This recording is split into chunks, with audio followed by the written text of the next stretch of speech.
ल म चाहिँ आज तपाईहरुलाई यो एटीएमबाट कसरी पैसा निकाल्ने भनेर नदेखाउनु देखाउन गइरहेको छु। सुरुमा चाहिँ यो यहाँ दुलो हाल्ने ठाउँ हुन्छ, यो तपाईले सिम जस्तो देख्नुभयो हो, यतापटक साइड बनाएर चाहिँ ट्याक्क यहाँ हाल्ने, यो आफै भित्र लान्छ, ठेल्नु पर्दैन। त्यसपछि यहाँ यो ट्रान्जेक्सन इज गोइङ प्रोसेस्ड भनेर अब यहाँ प्लिज चुज योर ल्याङ्ग्वेज, कृपया आफ्नो भाषा रोज्नुहोस् भनेर इङ्ग्लिस नेपाली आयो। तपाईलाई जुन भाषा सहज लाग्छ त्यो छान्नु, म चाहिँ यहाँ इङ्ग्लिस छान्छु। अब यति गरिसकेपछि इन्टर योर पिन भन्छ, तपाईले आफ्नो पासवर्ड हाल्नुपर्ने हुन्छ। यो पासवर्ड चाहिँ म तपाईलाई देखाउँदिनँ, मैले पासवर्ड हालेँ।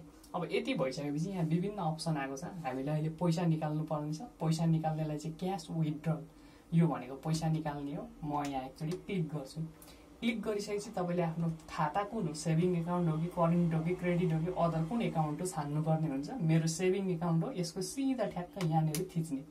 यहाँ थिचेपछि तपाईलाई कति पैसा निकाल्ने हो, तपाईले 25,000 सम्म निकाल्न मिल्छ है। मैले चाहिँ यहाँनिर 5,000 गरेँ। अब त्यसपछि यहाँ इन्टर गरिदिएँ। अब यहाँ यो ट्रान्जेक्सन इनसफिसियन्ट फन्ड लेख्यो, मेरो यो खातामा चाहिँ पैसा थिएन, त्यही भएर पैसा निक्लेन। तपाईको पैसा थियो भने चाहिँ पैसा निक्लिन्थ्यो। हस्, थ्याङ्क यू।